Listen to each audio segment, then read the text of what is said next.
Well, everyone, welcome back to another Express Entry Live Q&A. I'm Mark Holthe, Canadian immigration lawyer, ex-immigration officer, and former high school teacher, something I haven't described or led with on these videos for a while.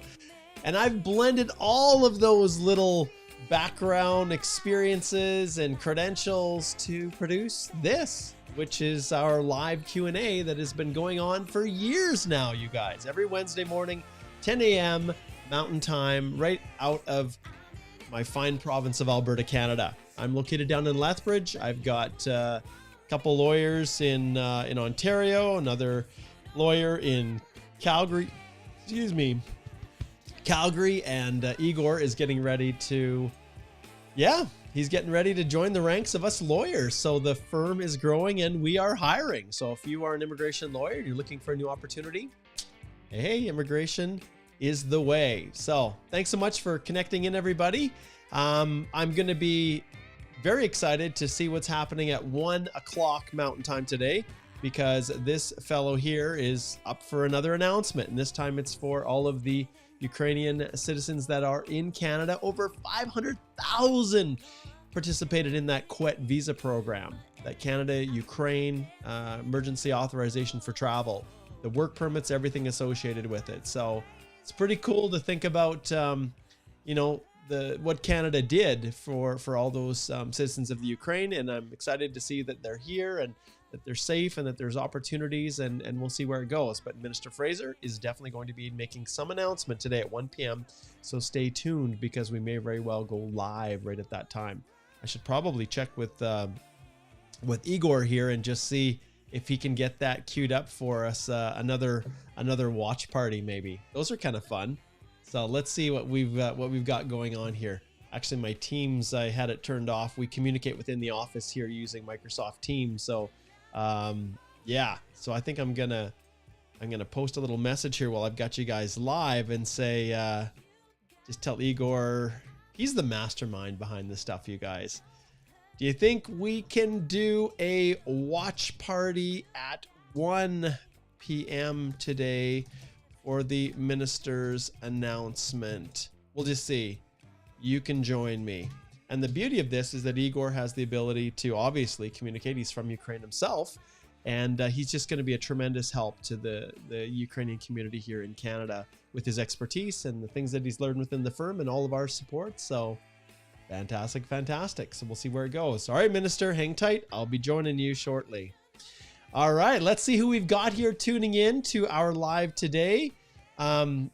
As always, I absolutely love to hear where people are tuning in from. So please post, and I will give you a shout out, whether you're watching on YouTube or Facebook or LinkedIn or wherever you're watching this live Q&A. We've experimented back and forth with some of the native applications within the eCam software that I use, and we're having trouble getting it to connect and get out to Twitter and to LinkedIn. And we could do YouTube and Facebook, but everything else kept breaking. So we've shifted back to Restream. So we'll see how that works. But let's see who we've got tuned in today. Let's see. We've got Fatih. Hello, good to see you. Hassan says, I'm looking for immigration to Canada. Good to see Facebook connecting in, and Hassan's an auto mechanic. That's great. Binod, finally, we're back up with LinkedIn, so that's great. And Hassan says he's also a pharmacy tech, so he's got a few different things going on. That's great. Mansoor says, I missed the Express Entry Masterclass, and as you have advised, I posted my question in the community group. Looking forward to your response. Thank you.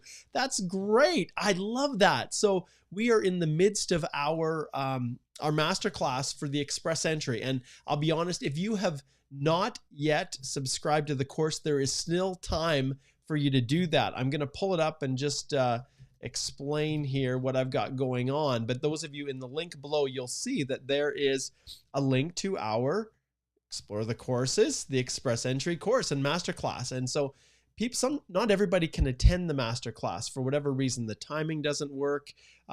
There's, like I said, there's over 10 hours of content just on demand that helps to walk you through the whole process. Oh, I can see I've got my new camera here upgraded, but it's obviously not jiving here. Give me a second. I'm going to pull this up and put my There we go. Now we've got the the better camera connected. I was looking kind of a little yellow, and I have lately because my camera it had problems. I think I was using it too much. Anyways, back to the discussion at hand here. In the course, we have a special group, and that's where the master classes are held. And when we have the master classes, sometimes people can't make it. So all they need to do is post it in the group like Manzoor did here, and I will absolutely answer your question today. And so 4 to 5. And so if you have not yet subscribed, there's still time. All of the previous recordings for Monday and Tuesday are there and available to rewatch. There is no chance any person is going to post a question that does not get answered. That's how this works. And unlike our live Q&As, we actually go through the process of making sure that every specific question that relates specifically to you is addressed. So that's the benefit of it. Yes, it is. All right, let's see who else we got here. So Manzoor, super happy to have you giving a shout out. Okay. Okay, Sherry, we'll get to your questions. Another draw today, Sarah says. Maybe Mark. I don't think so. With Minister Fraser announcing this stuff on Ukraine, I really don't think he's going to be also doing another round of invitations or some big splash with draws. But hey, anything is possible. It really is. This Minister Fraser here, if we move him around, move him over here, Minister Fraser does all kinds of things. And, you know, I guess anything is possible. I guess I'm just feeling right now that it's probably unlikely that there's going to be any kind of a major, any kind of a major announcement on top of what he's going to do for Ukraine. So we'll see what happens there, and maybe we'll just do a watch party. So just watch for it. If we do, you'll see that it's posted. Probably you'll see it on the YouTube channel. We'll try to schedule it. And I think I've figured out how to do this now and play the audio. We had a little bit of trouble with the study permit one that we did last week, the 18-month extension that the minister announced again, even though it was kind of fluffy. This one on Ukraine is a pretty big deal. So if you go to the YouTube channel or where you're watching this, we should even be able to, post it across all of our social channels. So I'll keep you posted on that. Okay, let me just pull up our channel, and let me just flip back here. There we go, finally. So on the YouTube channel, you'll see, just like I have live here, just watch. And remember, if you haven't subscribed yet to the channel, please do it. And you can get notified when there are, okay, Minister, make room for me. You can get notified when there are new and upcoming live streams. And if you do want to watch all the lives, all you have to do is just click on live here, and you can see everything that we've done. So you can see there was we talked about joining the Express Entry Masterclass, but then we've had our watch party, on the study permits. So this is where things are hopping. Things are hopping. Okay, so another draw. I'm not so sure. We'll see. Okay, let's see who else we can give shout outs to. Actually, Hassan says, how to send my situation. So Hassan, what we do when it's individual things and people are wanting to qualify, wanting to get actual advice and direction on how to qualify or be eligible for immigration, I always ring my little triangle bell here. Oh, I got the sound turned down. Let's open. Let's turn that up a bit. Oh, that was a loud one. And all you have to do is come here and click on Speak to a Lawyer, and you can then book a paid consultation with one of the lawyers. And as always, if you're wondering what's happening with the firm, all you have to do is just check on our ratings and see how the most recent experiences are of our clients. So that's where you can go and book a consult with any of the lawyers of the firm. All right, so that's how you do it, Hassan. Okay, let's see. Igor just sent me something else here, so let's see what he's got going on here. 11. Oh, okay. Okay, so it's at 11 a.m. Okay, you indicated Mountain Time in your message. Okay. All right, so there we go. So it is, so it's 1 p.m. Eastern Time. All right, that's going to make it interesting, Igor, because I have a consult right at that time. Oh man. Yeah, we want to bump this out if we can. So and then I'm supposed to participate with IRCC in usability testing of new products. That's at noon. Oh, seriously. Oh, this is going to be tough. Okay. Yes. It's quite amazing.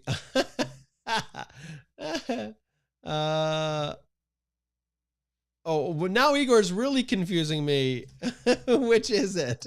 This, if you guys can see what's going on in the background here, this is just crazy. I'm getting messages back. We're trying to schedule things, and I'm in the midst of a live. Okay, let's keep. Well, I'll leave that aside, and we'll just let Igor work his magic. And I'll just put here: do whatever you need to do. Reschedule the consult if needed, or whatever. Okay, there we go. Officially done. We'll let that one sit. All right. Okay, let's see here. So let's keep going down through those who are tuning in here. Who else do we have? Sarah says Fraser's biting off more than he can chew with those hero wannabe decisions. Oh, well, that's pretty harsh. Okay, well, we'll leave that, Sarah. That's your opinion. Okay. Ibrian, hello from Chicago. Great to have you here. Great to have you here. Okay. Benoit, it is good to see you all the way from Toronto. Hello, hello. Okay. And then people say, okay, and this is another thing, fatigue. We don't offer job offers. That's not something that our firm does. However, I do have a company that we've recently secured an LMIA for that has that's looking for heavy equipment operators. So if people speak English and they have experience as a heavy equipment operator, that is something that I can help you guys with. So keep that in mind. All right. Elizabeth is watching over from Ontario. Hello, Elizabeth. Good to see you. Let's try to get some other shout outs there. Let's see. Nefemi says, Mark, when next are you going to do a spousal sponsorship live Q&A? Well, here's the thing with the spousal sponsorship, because a lot of what we do is express entry. I don't have, I don't do a lot of live Q&As for spousal sponsorship just because of the demand. When you go over to our courses here, you will see that one of the courses that I offer, I guess I better connect back in here. One of the courses that I offer is my spousal sponsorship course. So this is something that I recommend that you take a look at and consider. And it's, you know, there's a ton of content on this as well. It's designed in the same way that the express entry one is. You can enroll right now in the course, and it literally walks you through the whole process of sponsoring a spouse as well. So something else to keep in mind. But Nefemi, the reality is, if you want to ask questions about spousal sponsorship right now, I'm more than happy to answer those. So go for it. Okay, let's see here. What else do we have? Okay, let's see. Is there anything else? Okay, so yeah, so go ahead and you guys can start posting your questions now, and we'll start pulling them in. I do want to let you know that we're starting to release more episodes of our podcast. So if you haven't had a chance, we're going to be releasing, and thanks to Journey Business Plans, who are sponsoring the podcast. But if you haven't listened to 103, Meet the Holthe Immigration Law Team, and our Impossible Trivia Challenge, please watch it. We're going to be dropping a few new episodes. Alicia and I are going to be recording today another business immigration series on the whole LMIA process. So check that one out. But yeah, if you haven't subscribed on iTunes or Spotify or wherever you listen to podcasts, please do, because this is another avenue of information and help for you. All right, let's see what we've got here. Sherry says, hi, in my express entry profile, I stated I had a relative here in Canada. Is it possible to change that while filling out the PR application after the ITA? I haven't been able to get in contact with the relative. Well, you're not going to change it. What you're going to do in your application is you're going to say, yeah, I've got an aunt, but I have no way of getting in contact with them. And so I've tried my best, but this is the only information that I know, but I'm not getting any points for them. I'm either a CEC or, you know, my FSW. I don't need those points for a family member to meet the 67 points out of 100, which is another confusing aspect that some people are not aware of when it comes to getting into the express entry pool. I'm going to do a video on that one. But yeah, in your situation, Sherry, I would explain in a letter of explanation in the spot where it asks for family relationship. Excuse me. Now, obviously a relative, if they're like some distant cousin, you don't need to include them. They need to actually be a family member within the definition of family for express entry. All right, let's see what else we've got here. Next question. Okay, Sherry, you're back again.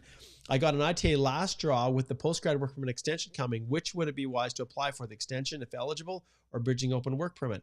I always go with the extension. I always do, Sherry, and I had a consult with someone just yesterday about this. The reason that I go with the extension is because it's not tied to your permanent residence. So sometimes people, yes, when you do it on your own, sometimes things can go wrong and you can get an application that's returned.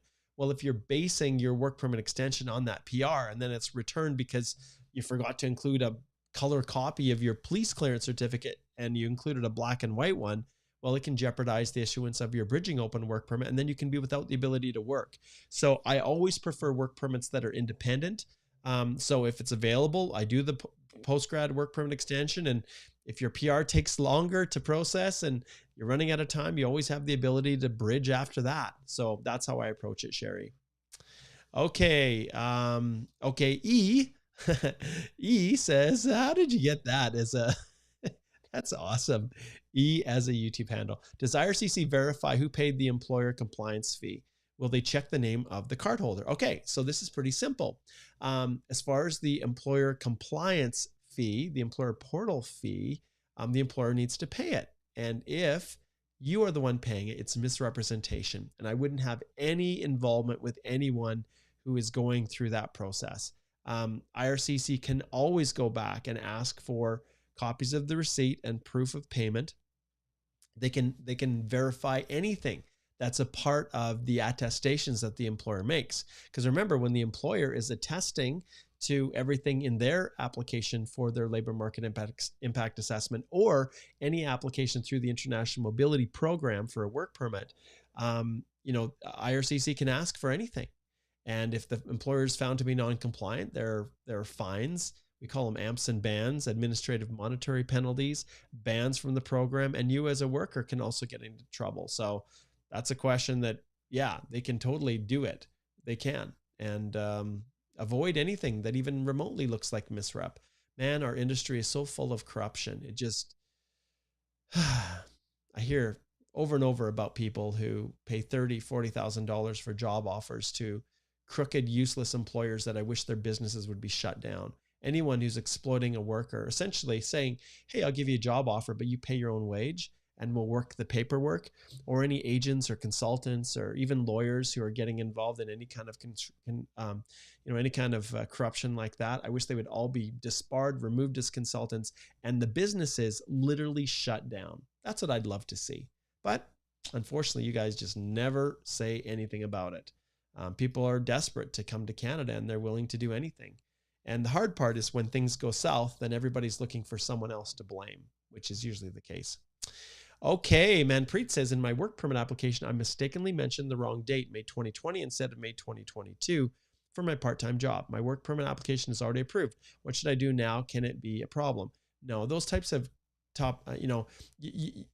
once you've got an application that's approved, you can always submit a web form after the fact. Like, the application is approved, and for just an ability, peace of mind, you can totally submit a web form and say, hey, my work permit was submitted, because you're going to ultimately apply for permanent residence, right? And in that work permit, if you had the wrong date, an officer could go back and say, hey, there's an inconsistency.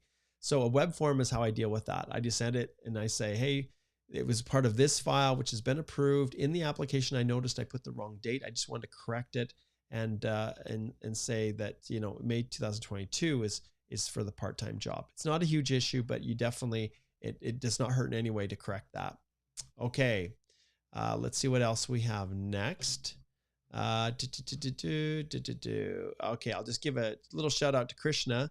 It's okay, Krishna. Sometimes people don't know if their post went through, so it's okay if people post a couple times. That's all right. But thanks for watching out for me and keeping the channel clean, Krishna.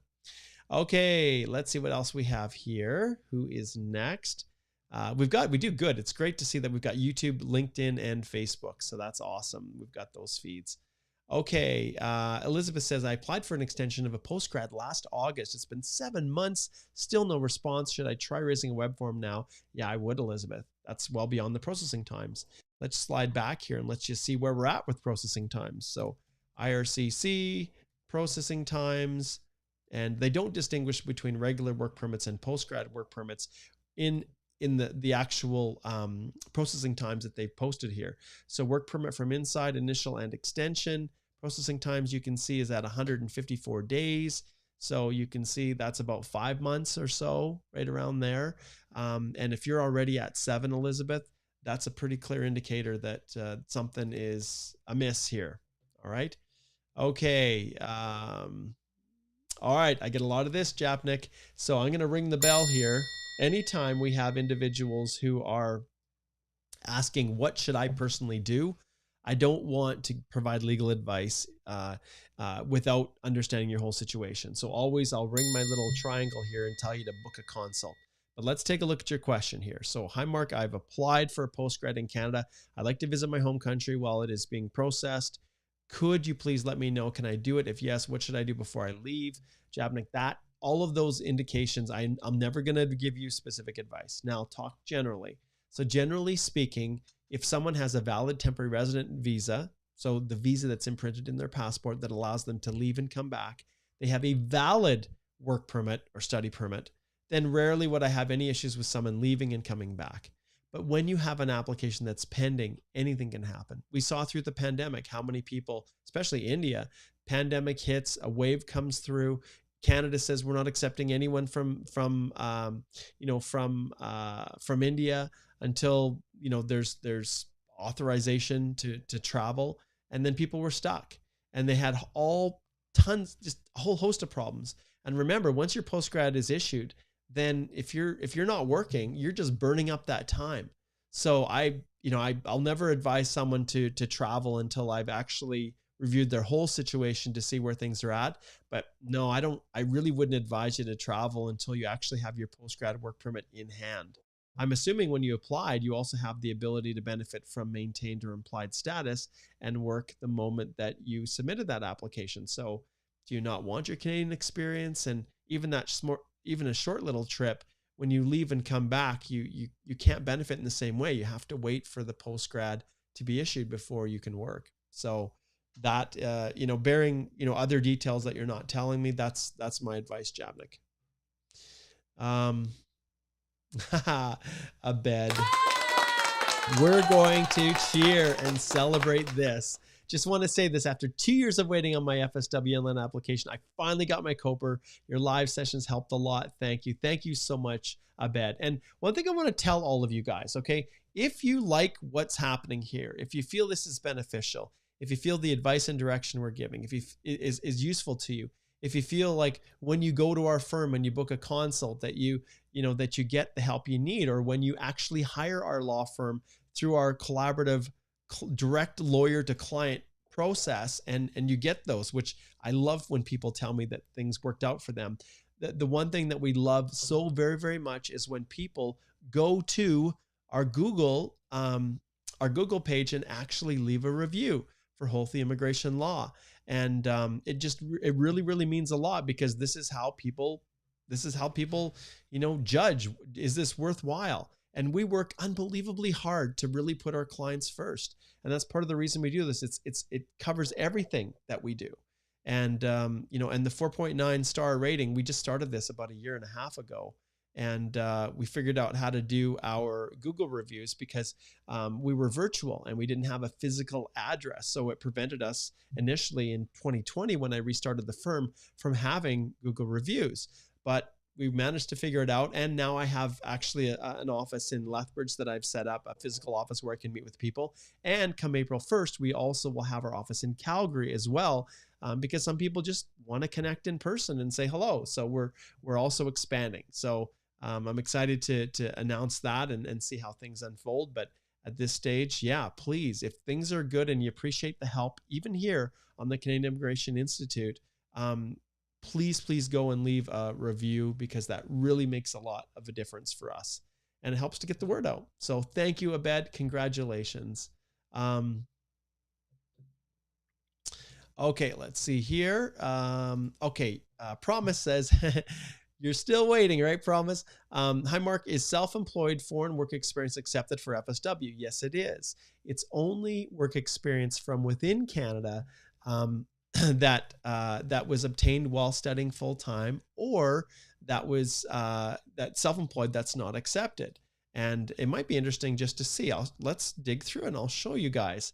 So let's go to IRPA. Let's see if we can find it. So there's the Immigration and Refugee Protection Act. And actually, it's probably the regulations as well. But you can see here, all of these divisions, this is the actual law. And it's broken down into different divisions, different sections, so that you can understand how, really how Canada administers the whole immigration program.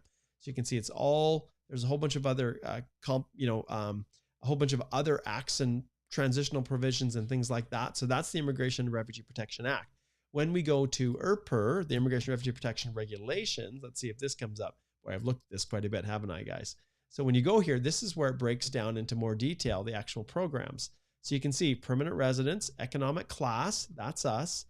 And so why won't they accept self-employed? Why won't they accept study in Canada? Well, let's open it up and take a look.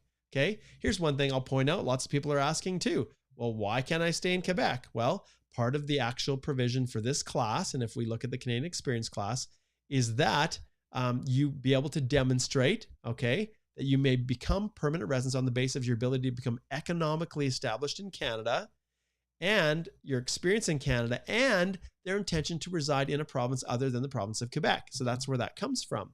And then to be a member, it breaks down all of the different requirements of work experience and language, which are a part of CEC.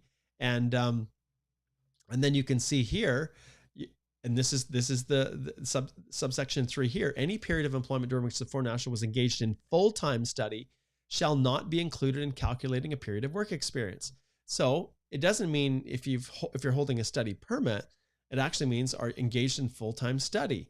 And what is sub B? Any period of self-employment or unauthorized work shall not be included in calculating a period of work experience.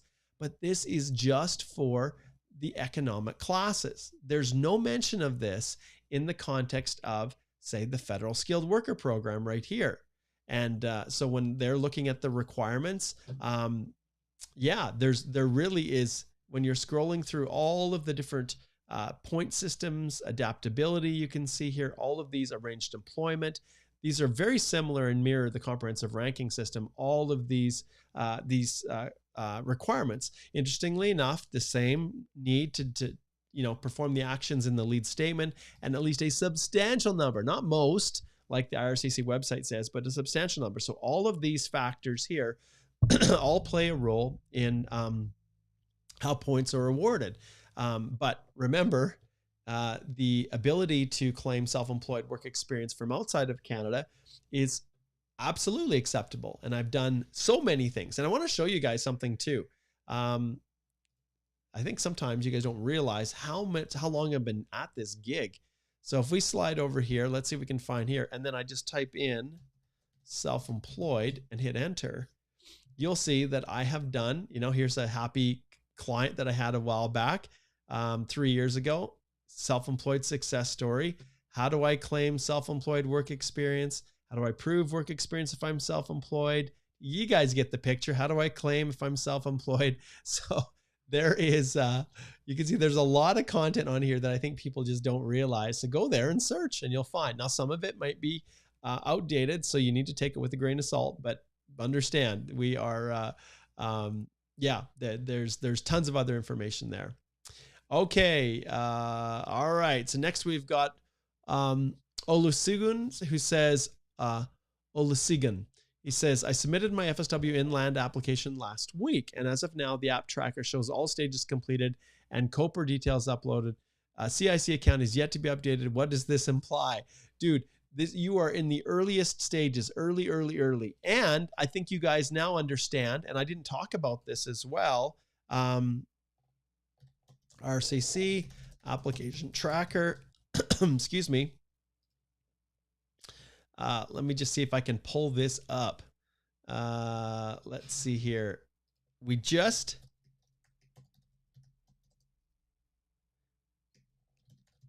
we just received the case tracker. The new online case tracker has just added express entry onto it. So I think some of you probably are aware of this, but I'll just show you quickly. So in February, they of 2022, like over a year ago, they launched, and I beta tested this. They launched the new online case tracker status for family class permanent resident applications, where you have the ability, once it's linked to your account, to then, check and see where you are with the eligibility, medical background, all these kinds of things, biometrics, and then a history of where things are going. Way, way better than the goofy little reporting that exists within the IRCC secure account. Well, this now has been extended to include express entry. So I think maybe, Olu, that's probably what you're referring to. But yeah, it's so early, my friend. Like, there are so many glitches. I can't even begin to, to tell you what that implies. I really can't. But it is a positive development. Okay. Alhaji says, how many healthcare workers in the express entry pool based on knock? Not a clue, my friend. I know that data is probably out there, and you could probably pull it up from StatsCan, but yeah, I don't know that off the top of my head. Okay, Ennis says, do I need to mention my travel history if I went outside the airport during flight transfer? I would list it as a travel. Yep. Okay, John. Okay, please, the section from IRPA that allows the spouse of a skilled worker to obtain an open work permit. Thanks for answering. John, what you're talking about is the, well, now let's see, are they still C41, C42? I'm trying to remember. Our CCEE, C41. Let's see what comes up. Okay, they've now changed it here. Okay, so here's your answer, my friend. So family members of foreign workers authorized to work in high-skilled occupations, and it's under, you can see right here, Regulation 205 CII. And so C41 and C46, Canadian interest, international mobility. So if we go back to our regulations and we go to 205C, so we'll go to the table of contents, and then we'll zip all the way down here to 205, which is our magical provision that authorizes the issuance of work permits. We'll go right here, Division 3. Okay, and then we'll scroll down here and we'll go till we get to 205, 201, 203. Did I skip past it? Effect on labor market.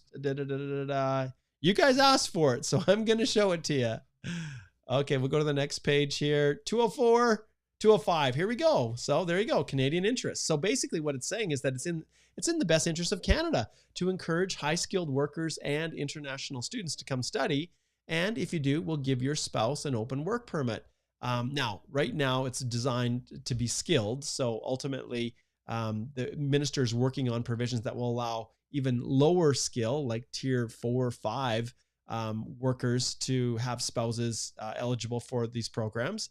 But these are the factors that they look at: would create or maintain social, cultural, economic benefits, or maintain a reciprocal employment, is designated by the minister as work that can be performed by a foreign national on the basis of the following criteria. So you can see there's a bunch of other essential categories and programs, but really it comes down to this.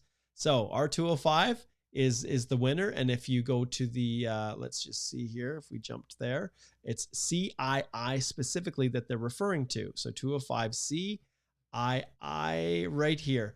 Limited access to the Canadian labor market is necessary for reasons of public policy relating to the competitiveness of Canada's academic institutions or economy.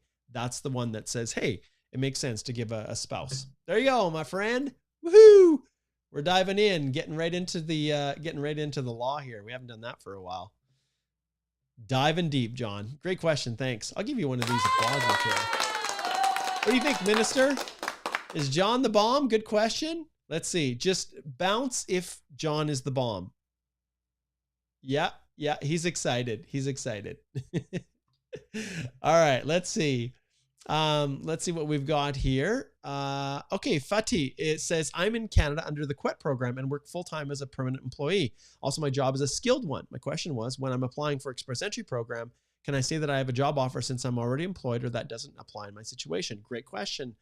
And I'll also encourage you, Fatih, to start following Igor. And we are going to do some live streams and things like that to to help all of the Ukrainian nationals that are in Canada who are working and looking for pathways to permanent residence. And Igor just posted something. What did he say here?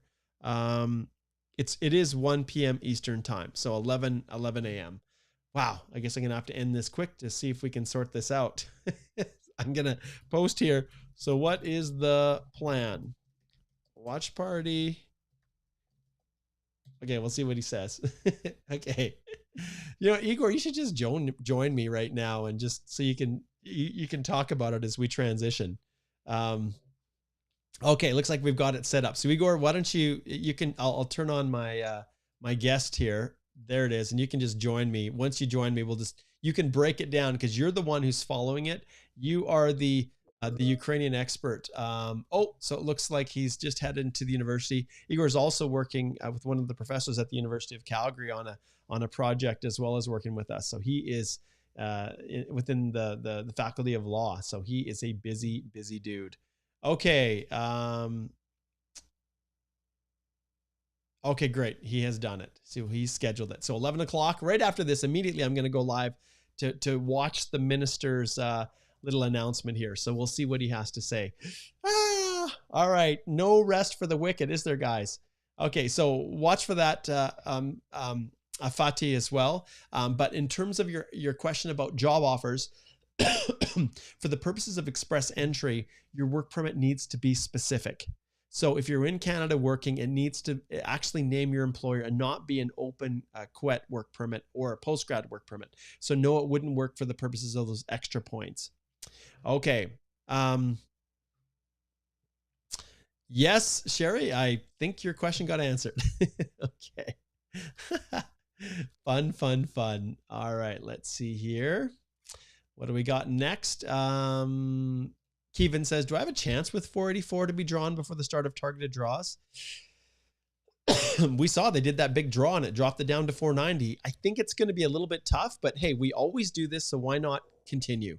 We've done this a whole bunch here. So rounds of invitations, EE, let's take a look and see what the scoop is with our rounds of invitations. Okay, so we know at the time in which that last draw occurred, which was the big 7,000 last week, 490, it dropped down to 490.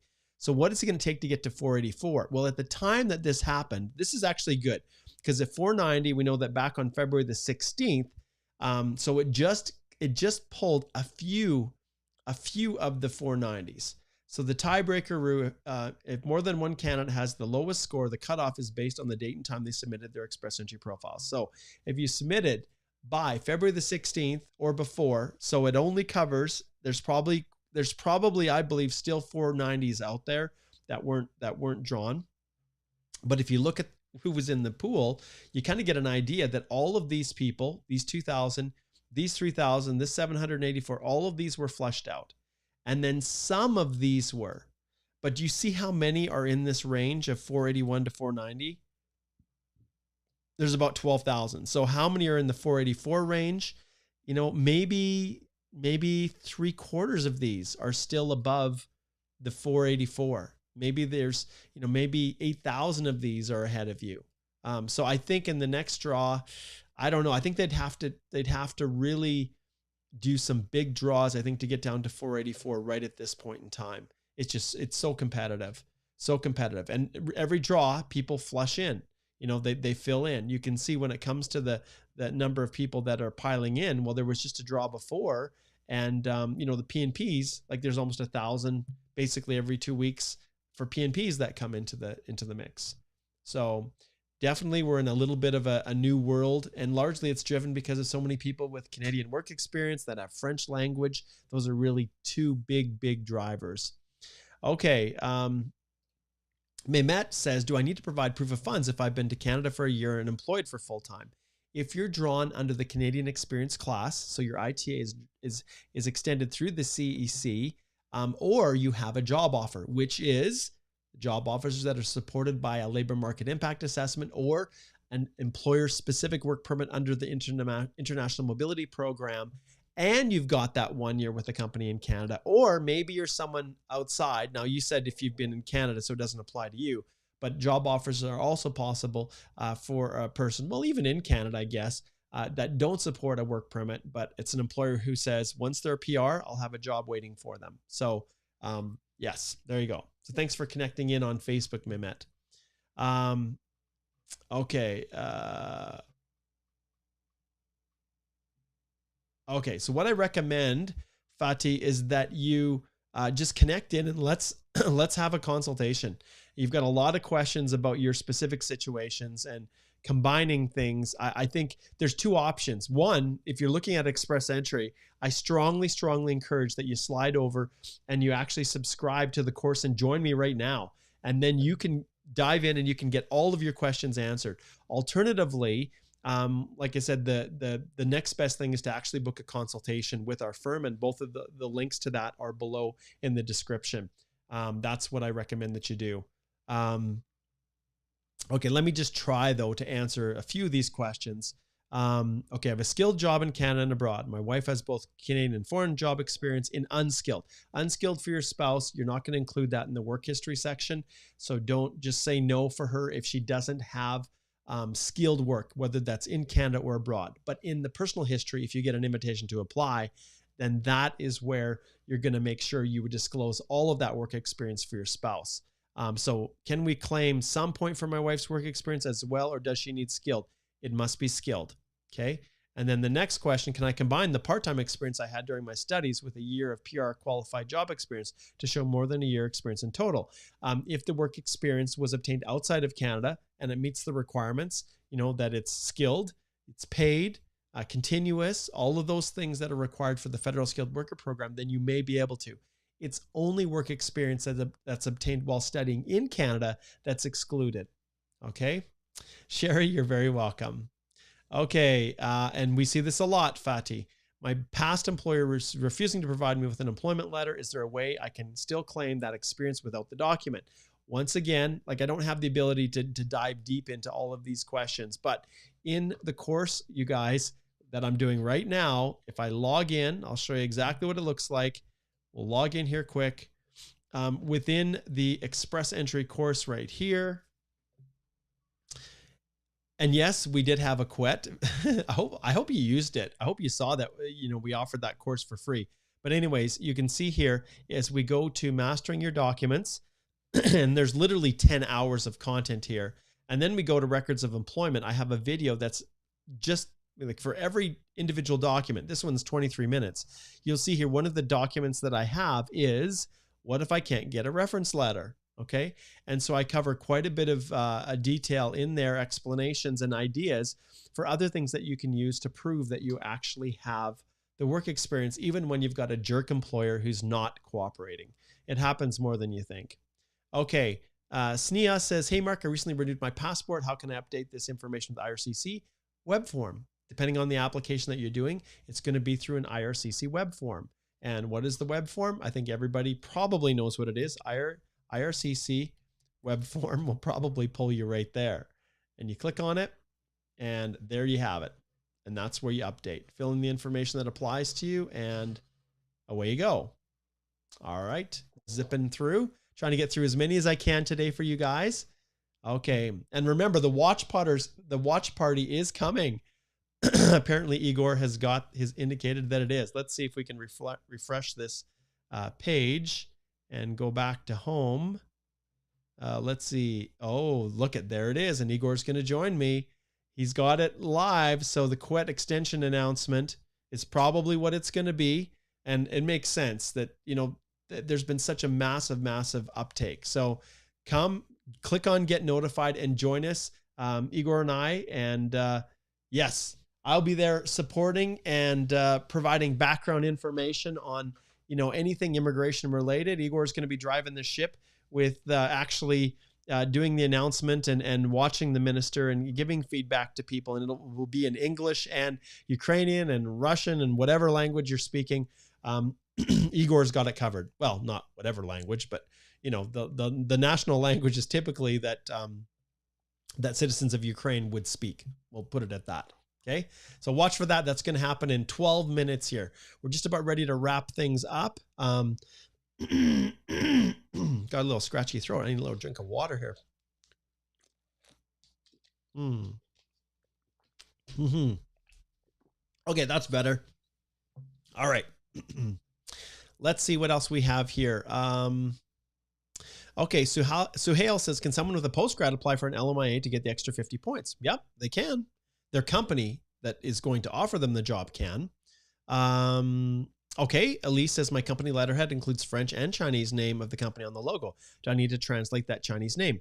If the logo and every ounce of information is mirrored in both Chinese and French, you don't need to.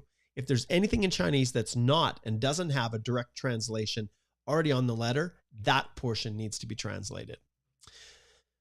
Okay. Nefemi says, can I apply as a spousal with a contract casual job paying $33 an hour and a permanent part-time job to show proof of work, or do I get a permanent full-time job for better odds? If you're applying as a sponsor, Nefemi, no. Like if you show that you're working, there's no need to have anything more, but you are going to need to provide your T4 and, basically be able to show that you do work and that your notice of assessment you need to provide for that.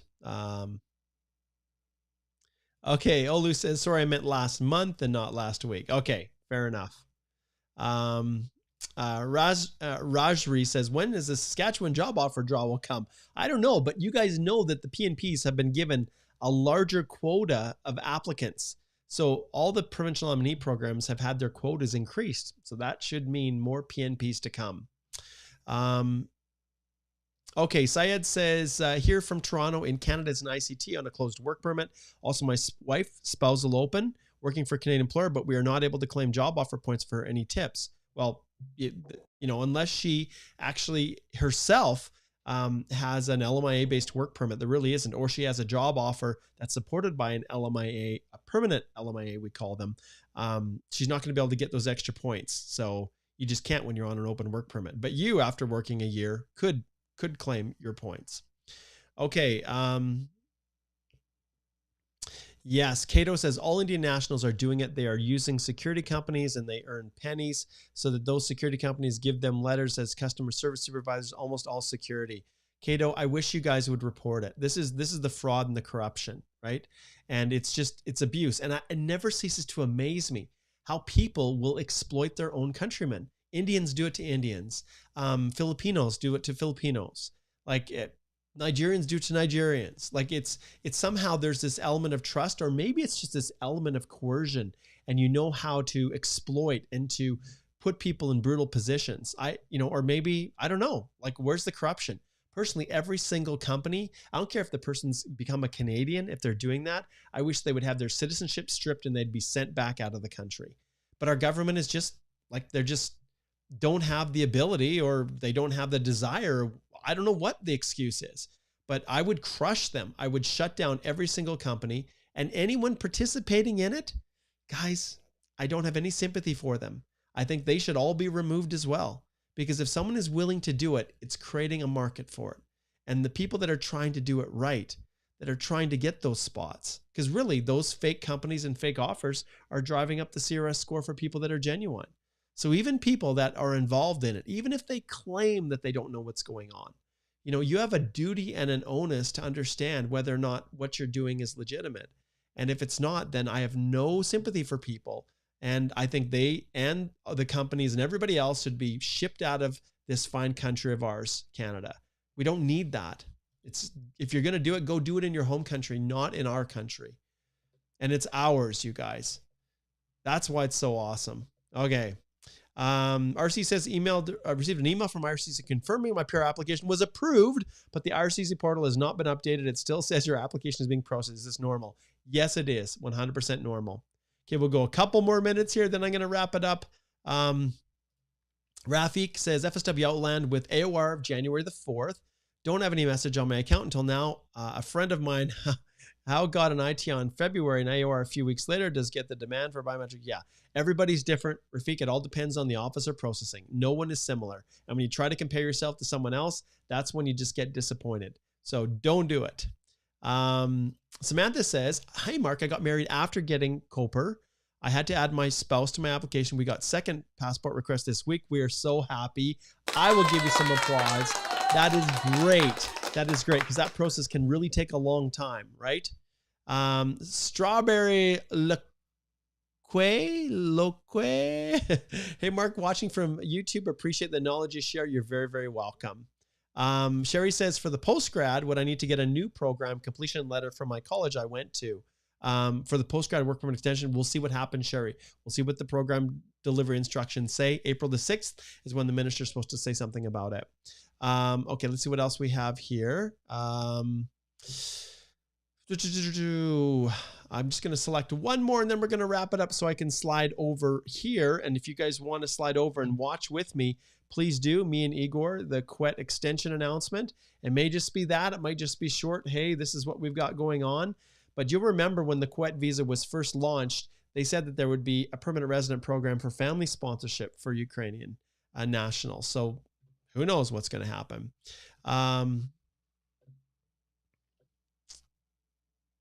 Okay. Okay. So Mio, I will bring this one up specifically with you. You said you submitted a CEC application in January 2023 with a letter of job offer for when I become PR. Can I choose not to take the offer once it is processed successful? Well, I would consider that misrepresentation right now. Unless you have an intention to do that after you become a permanent resident, then that could be seen to be misrepresentation, right? Because the whole purpose is that you have that job offer and that ability to work after. So I would be very, very careful with that. And I don't want to dive in any more deeper into the legalities of it because I see things very practically. And if you just filed and already you're not going to use it, then my concern is that it's either, it's either unfair to the employer who wants to hire you or there's some form of misrepresentation. So just be careful, my friend. Okay. Omar says, is it possible age 45 to go with express entry? Well, who knows? It might be. If we slide over here and you go to blog posts, I encourage you to read right here, change this one right here, which is my blog post on the future of express entry. And so, yeah, once again, every time I look at this, I get disappointed because we're looking for video editors because my video editor, flaked out on me. Disappointing to say the least. Okay. Let's see. I think we're just about it.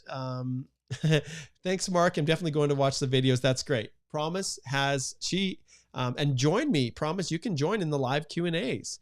So I shouldn't say live Q&As, the masterclass. Promise, come and join us in the masterclass. It's tonight, 4 to 5, and tomorrow we still have 2 more. And if you have not yet subscribed, you guys, there's still time for you to come to slide over to the Canadian Immigration Institute and actually subscribe to the course. You can still fully get caught up, dump all your questions in. I will take time to answer every person's question. And you can, it's great. There's a group that's specifically for this, but anyone who's purchased the Express Entry course in the past has the ability to access the masterclass with me, getting all their questions answered. But I'll be honest, 90% are already answered because the material is so awesome. All right, guys, I'm going to just do this. There we go. Let's turn up a little bit of our little music. This is the sign off. Thanks so much for joining me today. I love these Express Entry live Q&As. Yeah, we answer questions about other things, but Express Entry is what I do. I love it. It is the most enjoyable part of my practice is helping people become permanent residents through Express Entry. All right, guys, I'm going to sign off and join me over on the video, the live that we're doing, the watch party with the minister's announcement on the QET visa. Take care, guys. See you later.